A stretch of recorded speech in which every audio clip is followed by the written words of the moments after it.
আসসালামু আলাইকুম। আমি মোহাম্মদ জাকির হাসান, সিজন গ্লোবালের জাপানি ল্যাঙ্গুয়েজ টিচার। তো আমরা হিরাগানার পর্যায়ক্রমে যে মেইন 46 লেটার আছে সেই পর্যায়ক্রমে আমরা ক্লাস নিচ্ছি। তো ইতিমধ্যে আমাদের অলরেডি প্রথম 30টা যে লেটার ছিল সেটা অলরেডি শেষ হয়ে গেছে। যারা দেখেন না এখন আমাদের ভিডিও, তারা আমরা ইউটিউব লিঙ্কে গিয়ে দেখে আসতে পারেন। তো ডিসক্রিপশনে আমাদের ইউটিউব লিঙ্ক দেওয়া আছে। তো আজকে আমরা শিখব পরবর্তী যে লাস্ট যে লেটারগুলো আছে। তো সূত্রটা প্রথমে কি ছিল? আকাশ, তানহা, মাইয়ারা, ওয়ানে পড়ে। তো এখন অলরেডি আমরা আকাশ, তানহা শেষ করে ফেলছি। তো আজকে আমরা পরবর্তী যে লেটারগুলো থাকে সেগুলো আমরা আজকে শিখব। তো প্রথমে আছে হলো মা। আজকের ক্লাসের প্রথমে আছে হলো মা। তাহলে প্রথমে আগে আমরা মা লাইনে কি কি বর্ণ আছে? মা, মি, মু, মে, মো। তো তাহলে মা প্রথমে কিভাবে লেখে আমরা একটু ইজি ওয়েতে দেখি। সবাই অবশ্যই স্টেপ অর্ডার ফলো করে লিখবো। তো প্রথম একটা ছোট থাকবে, তারপর একটা বড় থাকবে, দেন এইটা। ঠিক আছে, আমরা যে হা লেখাটা শিখছিলাম, ওরা হয়তো মনে আছে যে হা লেখাটা শিখছিলাম। তো প্রথম লেখা থাকবে না এবং সঙ্গে ছোটটা দাগ যুক্ত হবে, এটা হলো মা। ঠিক আছে, সো মা। এরপরে আমরা মি কিভাবে লেখে আমরা একটু দেখি। মিটা হলো আমরা যে ম লিখছি, এই যে ম, এটা তো সেটা হলো মডিফাই হবে।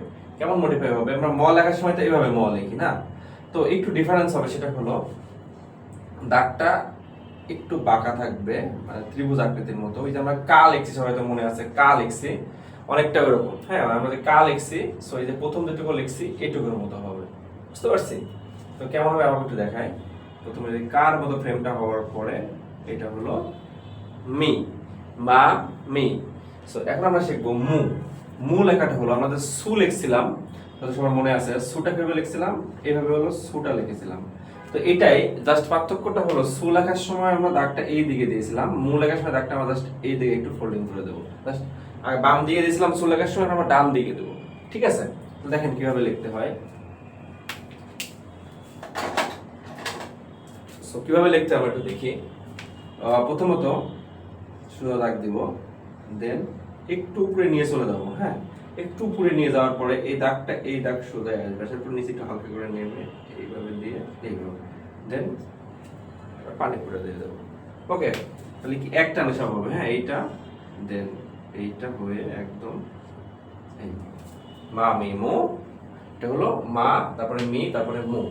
মা মি মু। মুটা দেখ মে, এরপর লিখবো আমরা মে। মেটা হলো আমরা যে নু লিখছি, সবার মনে আছে নুটা কেমন ছিল? এইটা দিয়ে এইভাবে, অবশ্যই কি যেন মাঝামাঝি বরাবর থাকে, এটা ছিল নু। তো এখানে জাস্ট পার্থক্যটা হলো এখানে মাউটা থাকবে না, এই মাউ না দিলে এটা মে হয়ে যাবে। হ্যাঁ, তাহলে প্রথমে এইটা, প্রথমে বাঁকা দাগ, একটা বাঁকা হবে, দেন ঠিক আছে না, মা মি মু মে। ওকে, সো মা মি মু মে। এবার আমরা শিখবো মো। মো লেখে প্রথমে আগে আমরা সি দিয়ে দেব, এরপরে ছোট দাগ, তারপরে বড় দাগ। এটা হলো মো। মা মি মো, মা মি মো মে মো। তো আমরা অবশ্যই জানি যখন আমরা ভোকাবুলারি পড়বো তখন এই মা ব্যবহারটা অনেক থাকবে, কারণ মাস থাকলে সেটা হবে কি ভার্ব হবে। সো মাটা আমরা খুব সুন্দর করে শিখবো। তো মা মি মো মে মো হয়ে গেল আমাদের। নেক্সট আছে হলো ইয়া। ইয়া, ইউ, ইও। ইয়া, মাই ইয়া, ইয়া লাইন আছে, ইয়া, ইউ, ইও, ইও। ঠিক আছে, ইয়া, ইউ, ইও। সো ইয়াটা আমরা কিভাবে লিখি? আমরা যে সি লেখা শিখছি, সি, এই জাস্ট সোজাটা, এই জাস্ট বাঁকা হয়ে যাবে। হ্যাঁ, প্রথমে বাঁকা হবে এরকম, দেন বড়, তারপরে ছোট। এটা হলো ইয়া। ওকে, তাহলে সিটা জাস্ট আমরা কি পাতালি করে দেব, দেন এটা বড়, তারপরে ছোট, এটা ইয়া। ওকে, তারপরে ইয়া, ইউ। ইউটা হলো আমাদের চি লিখছি। হ্যাঁ, আমাদের চি লিখছি,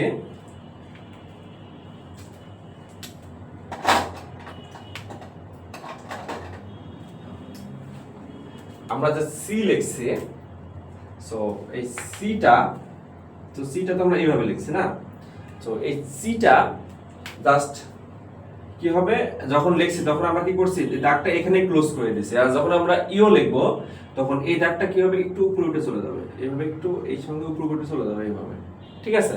দেন আমাদের কে লেখার সময়, আমাদের কে লেখার সময় এই দাগটা দিছি না, লাস্টের দাগটা, এই দাগটা এখানে হয়ে যাবে, ঠিক আছে। এটা হলো ইও।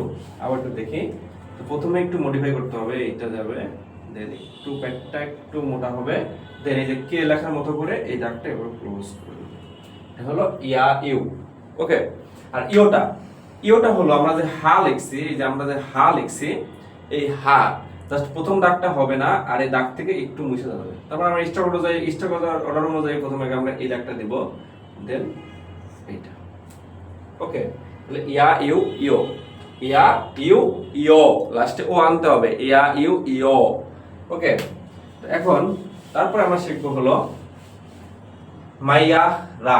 রা লাইনে কি কি বর্ণ আছে, রা, রি, রু, রে, রো, ওকে। রাটা লিখবো কিভাবে, একদম সিম্পল ওয়ে, যেভাবে সি লিখছি আমরা, এই যে সি লিখছি যেভাবে আমরা, তো এই দাগটা জাস্ট একটু উপরে উঠে যাবে, আর কিছু না, হ্যাঁ। তারপরে প্রথমে এইটা, তারপরে এইটা, এটা হয়ে গেল রা, ওকে। আচ্ছা রি, রিটা হলো আমরা যে ই লিখছিলাম, আমরা যে ই লিখছিলাম, সো এই দাগটা জাস্ট খালি সোজা হয়ে যাবে, হ্যাঁ। এই জন্য বলছি যে আমরা যখন ই লিখবো তখন দাগটা বাঁকা দেবো, কারণ ই যদি দাগটা সোজা করে দেয় আমরা এইভাবে, তাহলে ই আর রির মধ্যে কোনো পার্থক্য থাকবে না, ওকে। এই জন্য আমরা দাগটা কি করবো, হালকা বাঁকা করে দেবো। তো রি লেখার সময় দাগটা সোজা হবে, সোজা হওয়ার পরে জাস্ট বড় দাগটা, এই দাগের থেকে দাগটা একটু বড় হবে, ওকে। তো প্রথমে এইটা, এইটা রা রি, ওকে। রু লেখার সময় আমরা যেহেতু 3 লিখতে পারি সবাই হয়তো বা, তো 3 আর রুর মধ্যে পার্থক্য হলো, একটু পার্থক্য আছে, সেটা হলো আমরা এখানে যে সার্কেল করে দিছি, একের মধ্যে সার্কেল করে দিছি, আর যখন আমরা রু লিখবো তখন দাগটা ত্রিভুজের মতো হবে, ওকে। তো এইভাবে ত্রিভুজের মতো করে একবারে নিতে আসতে হবে, হ্যাঁ, একবারে দাগটা কিন্তু একবারে, সরি, দাগটা একবারে, রা রি রু। এখন রেটা, রেটা হলো আমরা যে নে লিখছি, ওই সময় মনে আছে, জেড লেখার পরে ছোট করে দাগ নিচের দিকে দিকে এইভাবে দিছি, তো এইটাই জাস্ট আমরা তে যেভাবে লিখছি তে, মানে এই দাগটা একটু এখানে এভাবে বাঁকা হয়ে যাবে, তখন এটা থাকবে না, এটাই হলো রে, বুঝতে পারছি। তো নে আর রের মধ্যে পার্থক্য কি, নেটা হলো দাগটা সোজা হয়, এবার দাগটা সোজা হয়, আর রে তো দাগটা এভাবে বাঁকাও হয়ে যায়, বুঝতে পারছি। তাহলে প্রথমে সোজা দাগ, দেন জেড লিখবো, তারপরে এটা লিখে দেবো, ঠিক আছে, এটা রে। আর রো, রোটা জাস্ট কি, রু আর রে সেম, জাস্ট এই মাওটা থাকবে না, তাহলে রো হয়ে যাবে, প্রথমে এইটা, দেন এইটা, আমাদের কোনো মারও থাকবে না, এটাই হলো রো, রা রে রো, রে রো। তাহলে মাইয়ারা। এবার শিখবো আমরা ওয়া। কি কি বর্ণ আছে, ওয়া, ওয়া ও বা ন, ওকে। তো আমরা এটা জাস্ট আমরা N4 এ গ্রামারে পাবো, আর সব বেশিরভাগ ক্ষেত্রে আমাদের ন ইউজ করা হবে, ঠিক আছে, বেশিরভাগ ক্ষেত্রে আমাদের ন ইউজ করা হবে। তাহলে ওয়াটা কিভাবে লেখে, আমরা যে ইয়া শিখছি, না নি নু নে শিখছি যে আমরা, হ্যাঁ, নে যে শিখছি, সো নের মতো জাস্ট এখানে মাওটা থাকবে না, ওকে। তাহলে প্রথমে এইটা, দেন জাস্ট মাওটা থাকবে না, এটা হবে ওয়া, ওকে। ওটা, ওটা হলো কেমন, যে আমরা সি শিখছি, যে আমরা যে সি শিখছি, এই যে সি শিখছি, এই সি আর ওয়ার মধ্যে পার্থক্য হলো একটু, সেটা হলো আমরা যে সিটা শিখছি, এই সিতে দাগটা আমরা এভাবে মারো করে দিচ্ছি, সার্কেল করে দিচ্ছি, আর যখন আমরা ওয়া লিখবো তখন দাগটা একটু এভাবে ছড়ায়া যায়, মানে এইস এর মতো ছড়ায়া যাবে, বুঝতে পারছি। তাহলে প্রথমে এই দাগ, দেন এইস এর মতো একটু ছড়ায়া দেবো, ছোট করে পরে এটা কেটে দেবো, এটা হলো ও, কেমন সির মতোই, জাস্ট পার্থক্য হলো দাগটা একটু ছড়ায়া যাবে, দেন এখানে এটা কেটে দেবো, এটা হলো ওয়া ও। তারপরে ন, নটা কি, এই জাস্ট আমরা যে এইচ লিখছি না মাঝখানে, এই এইচটাই হলো ন, ওয়া ও ন।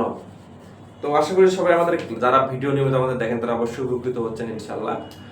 তো পরবর্তী ভিডিও আমরা ইনশাআল্লাহ কাটাকানা কিভাবে সম্পূর্ণ লিখতে হয় আমরা হিরাগানার মতো করে ইজি ওয়েতে শেখাবো ইনশাআল্লাহ।